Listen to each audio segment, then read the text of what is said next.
there's no sense of it ever ending. So when it finally stops, you just can't even believe that you're back to who you were before. Like what happened to Jodie Foster? Exactly what happens to Jodie Foster in Contact. So, Is that the moment of no time then? that's the zero time, yeah. And Daniel doesn't agree with me on this, but I believe that 2012 is our zero time reference. By the way, Daniel did say that the stargates are real, that there's one main stargate per planet, that they dug them up from ancient Atlantean technology. They actually buried it under the ice in Antarctica because they were concerned that something would come through that could damage human life. So that is real. Stargate SG-1, all those television shows, of which there's 10 seasons, the first and second year of Stargate SG-1 are remarkably loaded with real stuff. And there's even an episode of Stargate called Wormhole Extreme, and you remember that one? Where they're making a fake television show about a real Stargate program. It's like this inside tongue-in-cheek joke.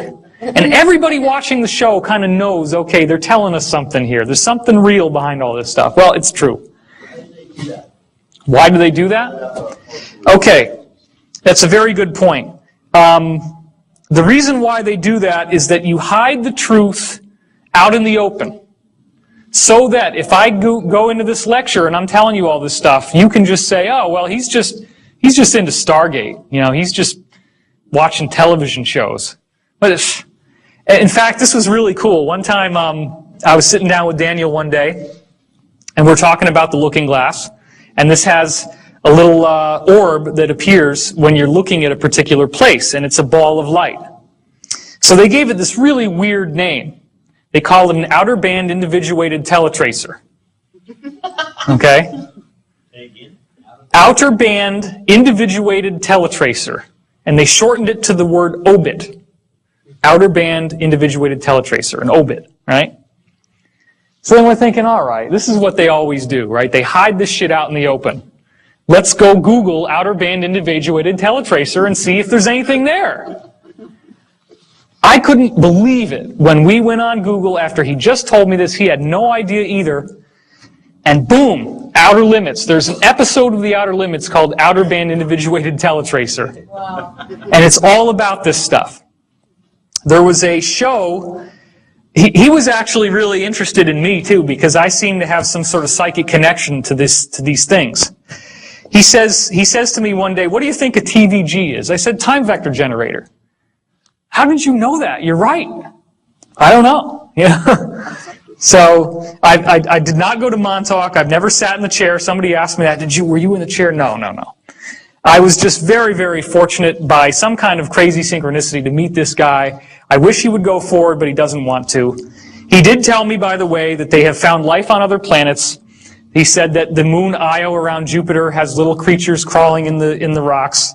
He said that Mars once had a civilization, that they've actually had astronauts on Mars, that they have a photograph that he saw of these astronauts waving with a big pyramid next to them. They actually have underground bases on Mars. There's a technology we've learned about from other witnesses now called a jump room, where you walk into the room, it's like an elevator, the doors close, you suddenly feel really sick to your stomach, the doors open, and boom, you're on Mars. Just like that. No time has elapsed. So these technologies already exist. And I would certainly like to have one. It would be a lot easier than taking an airplane flight. You can get over the stomach thing, I guess. So, you know, again, all gate travel is much better than using a ship. It's a much preferable method than traveling by a spaceship because you go a lot faster and you go a lot farther. And you can reverse engineer it by taking the seat out of the ship, which is what they're doing here. So, have these seats ever showed up in film so that they can hide it out in the open? Well, check this out. There's your seat. Now, this one doesn't actually have any consciousness interface, but some of the other ones do. Total Recall. Jump rooms to Mars, civilization on Mars, underground city, pyramid at the end. And once again, you have a chair that has a strong effect on your consciousness. In Stargate SG-1, they have the chair of the ancients, and O'Neill sits in it, and it activates and amplifies his consciousness, which allows him to defeat the evil fleet of the Goa'uld by shooting balls of light at them. Minority Report. Here you have people sitting in chairs, floating in water, and they are psychic, and it is amplifying their psychic ability, which Tom Cruise is then able to manipulate on a screen. One of the things that Daniel told me is that out of all the waves that this chair cranks out from the ships, that it also includes visual images from your pineal gland. And they can space them out and look at them just like in the movie. So this may have been designed to set the precedent so that someday they could actually create a department of pre-crime.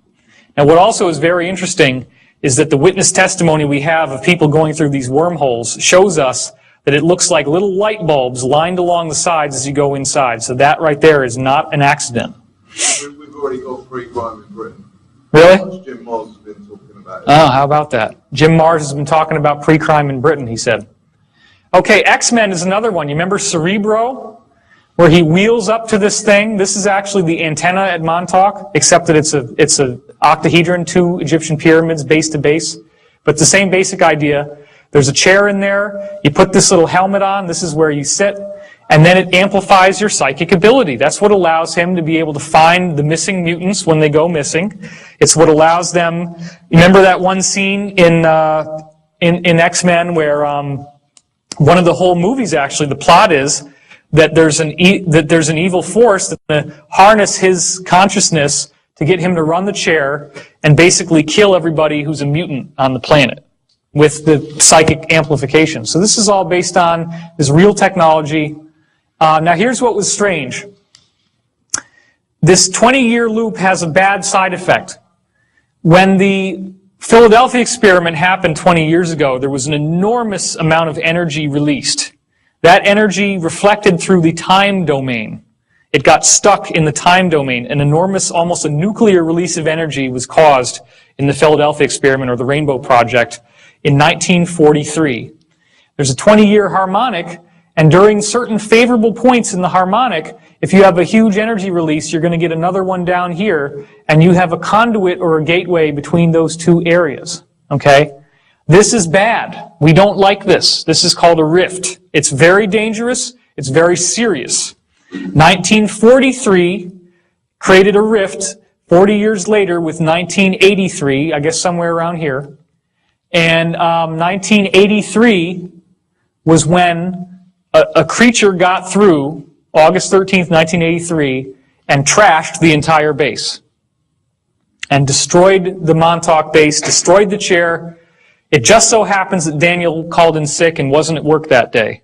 So he didn't get mind wiped, so they didn't erase the memories out of his mind. So he remembers everything that he learned and everything that happened when he was working on this base. Somebody has a question. I just heard it in my head.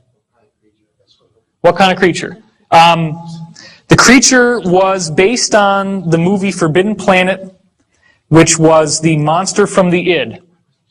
The secret that Daniel knows, because he was in contact with the guy running the chair, Duncan Cameron, is that they were very pissed off at these Nazis. They did not like the Nazis. They didn't like what they were doing. They thought they had too much power. They thought the potential to misuse this technology was much too vast. And they said, we need to figure out how to stop this thing from going on. They created the monster with their own thought. The official view is that it's a rift and that some interdimensional monster came through. The reality is they took advantage of the 20-year harmonic, which they knew would have that energy, and they used it to create that monster to kill the program, and it worked. So that's the truth. What's that? They would be the, what you would call in the Stargate SG-1, the Tok'ra, the inside people who are not going along with their bosses, but they're rebelling. The white hats, so to speak. So. Hold on real quick. I'm losing track of everyone. So Daniel is the burly guy you met and not Dr. Dan Burrish. Daniel is the burly guy that I met. He named himself after Daniel in the Stargate series, Daniel Jackson. Is he okay? Are you sure he's okay? I'm sure that he's okay now. He's in seclusion. I haven't even seen him in 2 years. He usually lives out in the middle of nowhere. He doesn't like a lot of human contact because he's been psychically trained. He was measured as a P7. He had a special psychic gift called a conduit, which allowed him to feel other people's emotions and thoughts very, very strongly. And as a conduit, he was able to take, like in, everybody see the movie Powder? he could do just that. In fact, it's possible because he was the only